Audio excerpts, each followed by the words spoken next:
ከቤት ጠፋች። እጅግ የሚያሳዝን ነገር ተፈጠረ።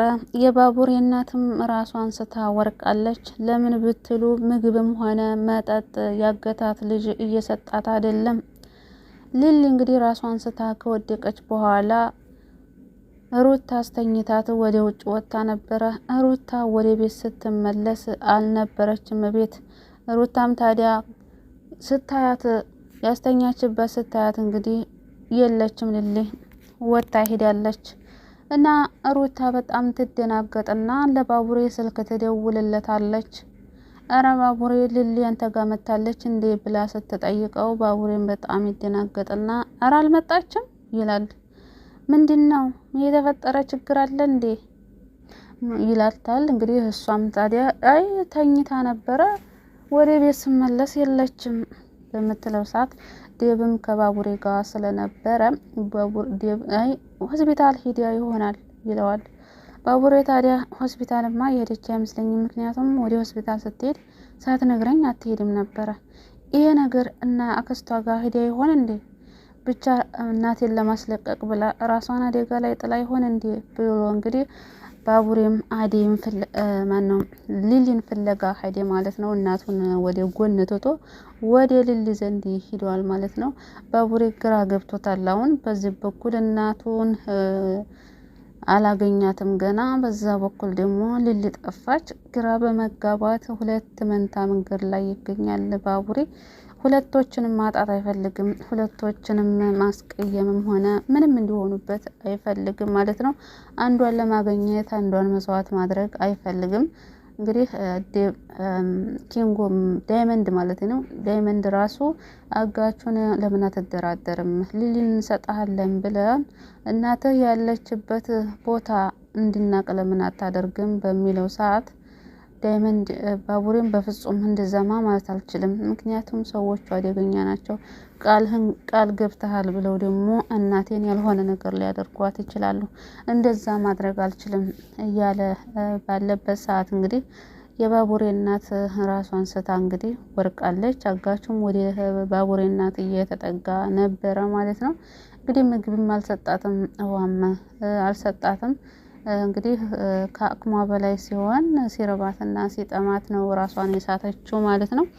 እና የባቡሬ እናት ምንም ሳትሆን ወደ ቤቷ መመለስ አለባት። እንግዲህ በእርግጥ አሁን መደራደሪያ ዳኒን ይዘውታል ማለት ነው። ዳኒ እንግዲህ ወደ ባቡሬ የታገተችበት የባቡሬ እናት ማለት ነው። የባቡሬ እናት የታገተችበት ቀጥታ ወደዛ ሲሄድ ተከታትለው ዳይመንድና ባቡሬ እጅ ከፍንጅ ይዘውታል ማለት ነው። ምን ልታደርግ ነው የመጣኸው? ያንተም እጅ አለበት እንዴ ብለው እንግዲህ ሲቀጠቅጡት በፍጹም እኔ እኮ እንደ አጋጣሚ ነው ወደዚህ የመጣሁት፣ እኔ የማውቀው ነገር የለም ታውቃለህ፣ እኔ በእናት እኮ አልጨክንም፣ እኔ እናት የለኝም፣ በሰው እናት አልጨክንም፣ እኔ የማውቀው ነገር የለም ቢሉም በፍጹም አላመኑትምና እኛማ እውነታውን ሳትናገር ከዚህ ቤት አንለቅህም ብለው እንግዲህ ይዘውታል። በዛ ላይ እንግዲህ ቅምጥልም መታለች። ቅምጥል ስትመጣ ታዲያ የት እንዳለ ትናገራታለህ ብላ እንግዲህ በትልቅ ድንጋይ ልፈነክተው ነበር። እንግዲህ ተፈንክተው አተፈንክተው ያው ቀጣይ ክፍል ነው የሚታወቀው ማለት ነው። በዛም ያው ዴብም ስላለ ያው አትመታውም፣ በርግጥ ግን አይለቁትም የት እንዳለች እስከሚናገር ድረስ እሱን እንደማይለቁት እንግዲህ ተናግረዋል ማለት ነው። ምክንያቱም ያውቃል የት እንዳለች ያውቃል። የባቡሬ እናት እንግዲህ አጋቹ ና ቶሎ ብሎ ጠርቶ ስልክ ደውሎለት ስለሆነ ምንም ነገር አላደርጋትም ማዘሯን፣ ግን ደግሞ መጠበቅ ብቻ ከሆነ እመጣለሁ ብሎ ነው እንግዲህ ከነ ፍቅር ቤት አምልጦ ወደዛ የሄደው ማለት ነው።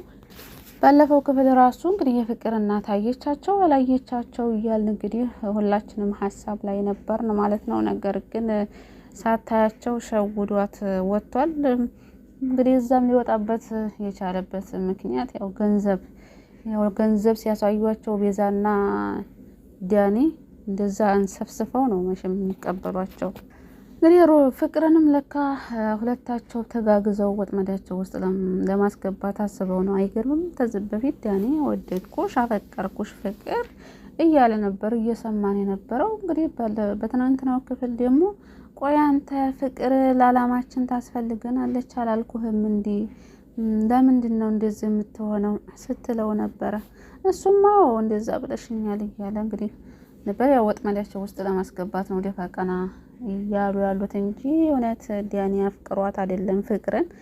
እነዚህ ፍቅር ሲጀመር ፍቅር ምን እንዲሆን የሚያውቁት ነገር የለም። ሁለታቸውም ወንድምና እህት ማለት ነው። እና ዶክተሩ ታዲያ ቁጭ ብሎ ስለ አደይ እያሰበ እያለ ቤዛ ድንገት ትመጣለች። በሩን እንኳን ሳታንኳኳ ምንድነው አንቺ እዚህ ቤት በር ሳታንኳኳ አትምጪ አላልኩሽም እንዴ ይላታል። እኔ የምልህ ዶክተር የተጨናነክ ትመስላለህ፣ ምን ሆነህ ነው? ምን ተፈጥሮ ነው እያለች ስትጠይቀው ያው እንግዲህ አንድ ጓደኛዬ አንድ ታካሚ አፍቅሮ ይላታል።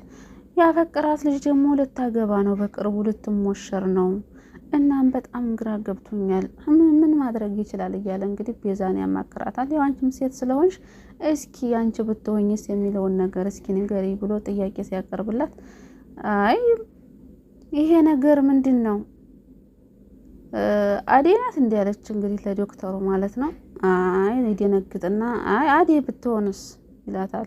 አይ ምናልባት ይሄ የምታፈቅረው የምታገባው ሰው ሊሆናት ላይችል ይችላል፣ ዘላቂ ትዳር ላይሆን ይችላል፣ ፈልገውም ላይሆን ይችላል ስትለዋለች። እንዴት እንደዛ ልትይ ይቻልሽ ማለቴ እና እንግዲህ አደይ ልትሆን ትችላለች ስትለው አይ አደይስ ብትሆን ምን አስደነገጠሽ? ግን እሱም አያውቃትም እኔም አላውቃትም ብሎ ይመልስላታል።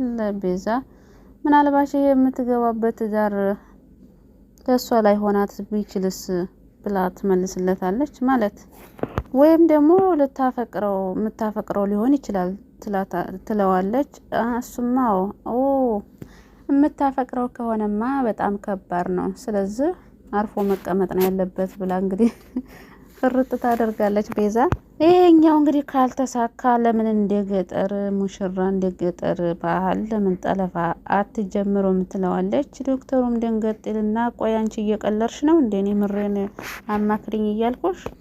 ቤዛ ታዲያ ቆይን የምለው ብዙ ሲንግሎች በሞላንበት ቦታ ቆይ ባለትዳሮች ምን ይሰራሉ ዶክተር ትለዋለች።